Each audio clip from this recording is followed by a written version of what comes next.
Hello. Thanks for staying, everyone.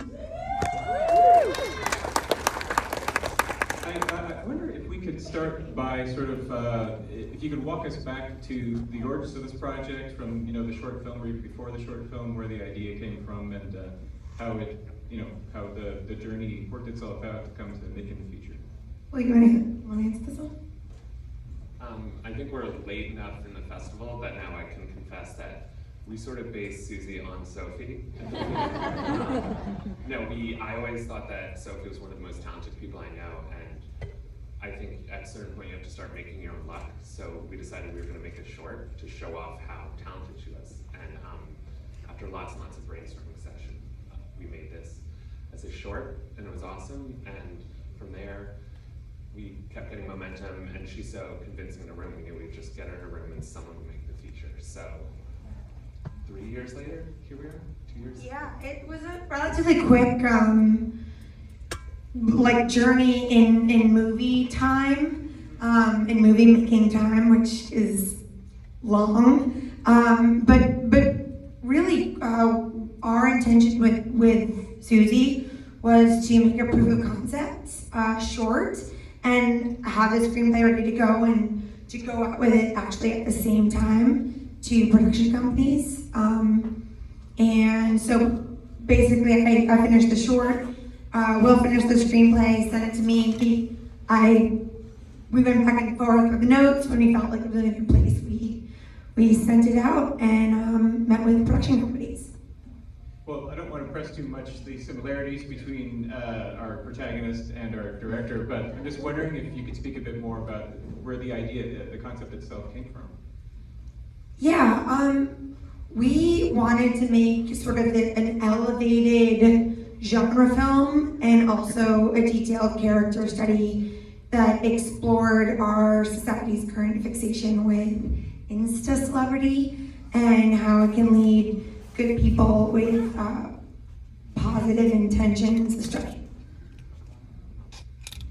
And I'll also say we both shared a love of films like Election or To Die For, where you have these, maybe not fully problematic, definitely killers often as protagonists, but just someone who is morally complex, and we love that. And when I say that Sophie inspired it, I would say in the best way possible. I mean, we love Susie a lot. We see a lot of ourselves in her, so even though she's a killer and some people may not like her, we see her, she's not a killer. See, we're fighting over it right now. No. We just love those people who take their fate into their own hands and are brilliant, and I think that's what inspired us, and that's what inspired me about Sophie, and that's what we love about Susie as well. Yeah, and I think that especially in this day and age, we have this question of, how far does one go to capture an audience and, to be seen. And I think it's a really human thing to want to be seen. In general, it's a universal thing that we all sort of crave, and that's why I think, while Susie's actions are slightly morally ambiguous, I hope that people sort of see themselves in her and root for her. I certainly do. Well, you mentioned the words character study, and I feel like in terms of a character study, this is a film that really lives or dies on its casting as well. And I wonder if you can talk about how you sort of managed to find someone who could encompass both, this kind of like facade of naivete and this deep inner cunning. Just how you went about finding your lead actors. I've been a fan of Kiersey's for a long time. Initially, I looked at sort of everyone in that age range, college age, for that role. But what I love most about Kiersey is her emotional dexterity. I think her ability to sort of navigate Susie's peaks and valleys, emotional peaks and valleys is really unbelievable. I think she's a powerhouse, and I love watching her. She was also really easy to cut. Her ability to take direction. We could spend the next hour talking about how much I love Kirstie Clemens, but I'll spare you. But I think she's magnificent, and she was loved by cast and crew. Well, I'd like to open it up to all of you guys. If you have questions, you just raise your hands, and I'll repeat so everyone can hear. Yeah, right. Yeah, so I kind of enjoyed the sort of horror influence on the film, which was a surprising element for me personally. In those particular sequences, like what kind of movies, directors, or anything were you kind of inspired by when channeling that genre? Yeah, so what kind of films or filmmakers inspired, helped fuel the horror elements?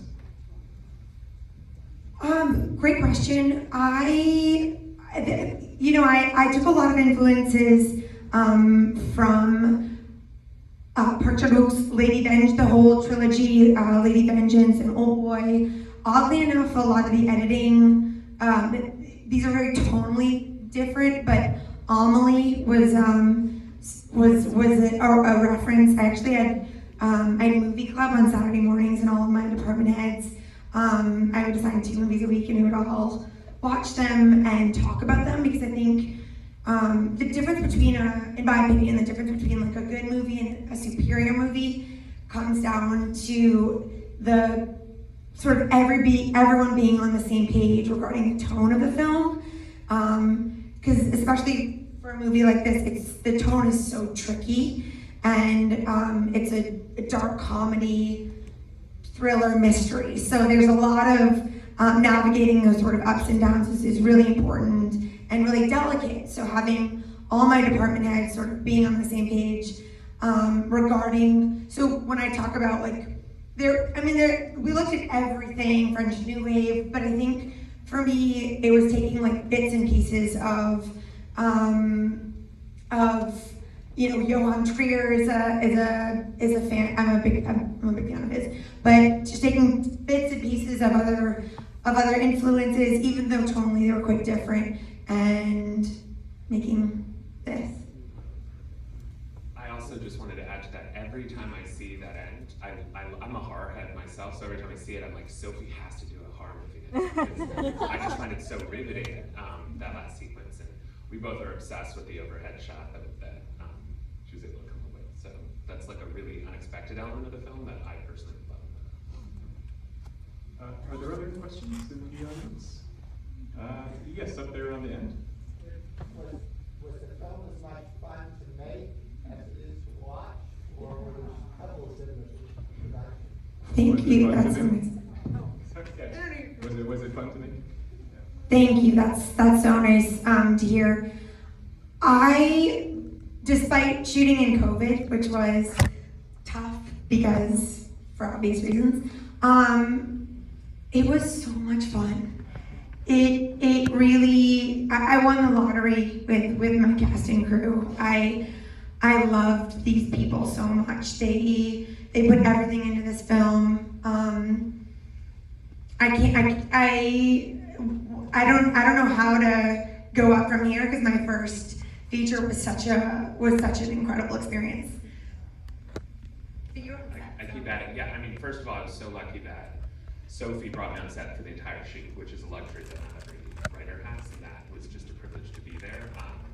But the other thing I was going to say is, I think sometimes when you watch a film, you don't realize like an ensemble like this, they're not all shooting at the same time. So a lot of these cast members never met each other, which is really crazy to think about. But it was really fun to have them rotate in and all become part of the general crew, and that's all thanks to Kirstie. I think made everyone feel super welcome right when they came, because she was there every day. Yeah, Kirstie was in every scene, and she was just so disarming and kind and friendly and loving, and a real leader. Are there other questions? Yeah, over there. So it's interesting your answer to the previous question. That was a huge cliffhanger at the end.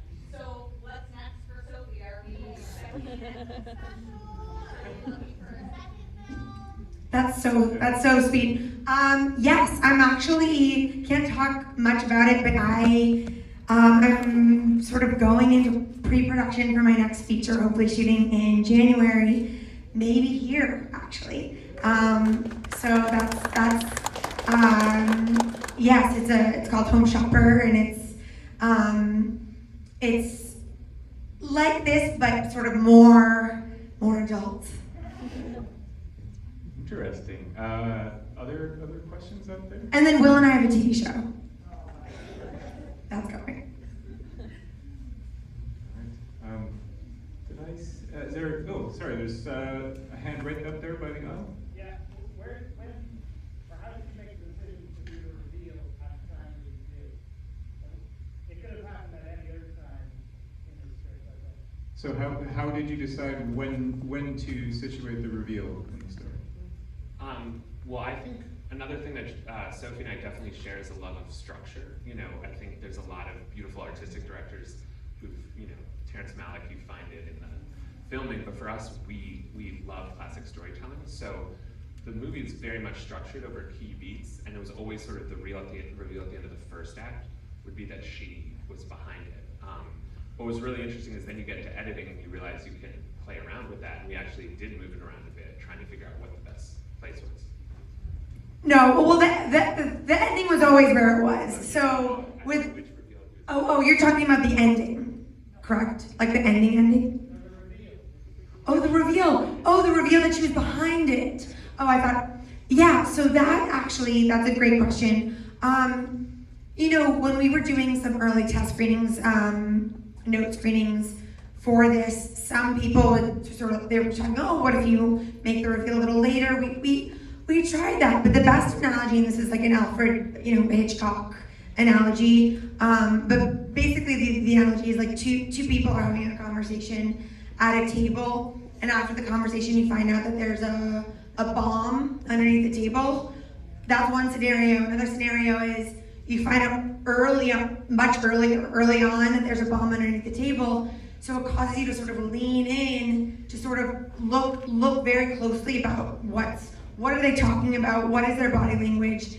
Are they, what, do they know? Do they not know? And I think that's, ultimately that, to me, this is a character study. It's a, hopefully, keeps you on the edge of your seat, and it's a genre film, but it's really, once we, so often we're used to seeing stories where that reveal happens, maybe at the end. I feel like that's sort of what you would expect, but when you find out about that earlier, you're like, oh, whoa, what ride is this? What am I going on? What is gonna happen next? So I liked it that it was a little bit unusual. That was sort of, the sooner we know, the better, because then we can really get into the juicy stuff.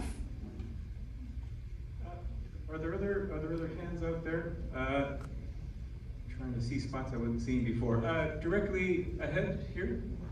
You had your arm up? No? All right, there's another one over on the aisle. Yeah. What was it like? It seemed like you were really like very complex characters and everything. What was it like kind of like mark that to other people? Or like kind of like, other people to see like the complexity of that character, when like it's kind of hard, whenever it was kind of like you sort of felt like, okay, what's the character about? So it's a question about the complexity of the characters, and was it hard to get people on board? Yeah, like trying to get across that complexity of the way that was shooting. I think that's a testament to the writing, actually. We got incredible actors, an incredible ensemble cast, and we didn't really need to work hard at it. We sent the script out to the talents, agents, and it's, everyone really, they really responded to the script, because I think it is really important for me to, every character, even every small character has an arc. But that's a testament to Will. Will, you could talk about it more, but that's this guy right here. Well, I was just gonna say, I think we knew going in that there's always gonna be that sort of person who doesn't like when the protagonist might be viewed as a villain in some ways. I mean, I think my stepdad, for instance, will turn off shows right away if he's like, oh, it's like an anti-hero. He doesn't like it. But the good news is that actors love it, because it gives them a chance to really delve into stuff. So I think if you have faith that you're making the character interesting enough that someone cool will want to play it, that kind of overrides the fact that some people might be turned away. Yeah, because humans aren't, two-dimensional. We humans are complicated, and there's so much going on that doesn't meet the eye, and we have a real gift as filmmakers to sort of make people a little bit more compassionate, a little more empathetic. When we see someone that isn't quite like us, or we don't understand, we never, we're so quick to judge them. And I think my hope is that we, before we judge people, we take a step back and we try to understand who they really are and why they're doing what they do before we make any judgments about who they are. I think we got time just for one more question. Is there anyone over here? I know there's a lot of waving arms. All right. Let's do this person in the third row there, please. Yeah.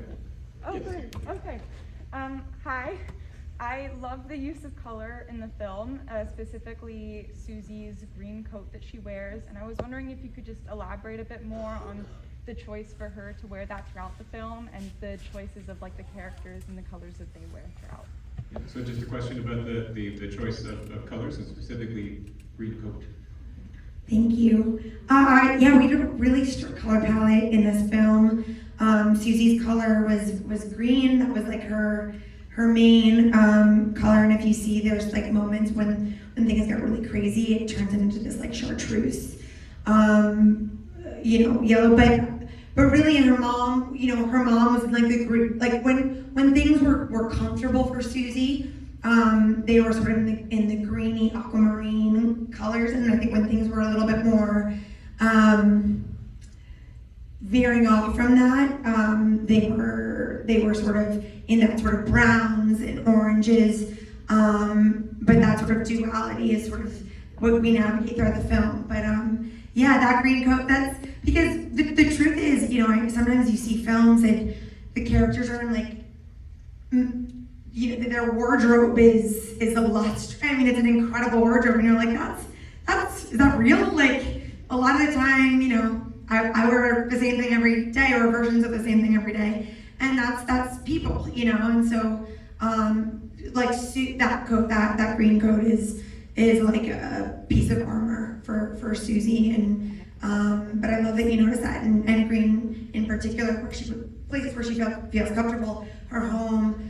Bonanza Burger, that's a place where she feels respected and valued, and that was sort of also in that sort of aquamarine, whereas school isn't, the rest of school isn't a place where she feels super confident. In the sheriff's office, she doesn't feel very confident there. First of all, two big advantages we have. She's being modest. Sophie has the best fashion sense of anyone. She's very iconic in what she wears. And we had an amazing, Sam Hawkins, our costume designer, was so amazing. So I think that was really cool. I'm gonna give it back to you. But I also want to shout out our editor, who's amazing, Christine, before we leave, because she did the short and has been living with the project just as long as we have. So yes, there are two people that, one, Sam Hawkins, our amazing costume designer. I think that she's so brilliant and would take my ideas and elevate them to a whole new level. Thank you, Will, because I'm just, but Christine, my editor, who will be my editor, she's quite honestly the reason why I started directing, and I wish she were here, but she's not. She's been part of my process since day one, and when I storyboarded the film, I would send her my storyboards, and she would give me feedback, but this wouldn't be the film that you see without Christine's incredible collaboration. And she was literally we were editing the film in our heads before we began.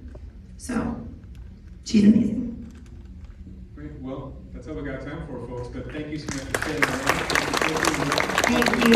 Thank you so much, you guys. Vote for the People's Choice Award. People's Choice Award. If you like it. Have a good rest of your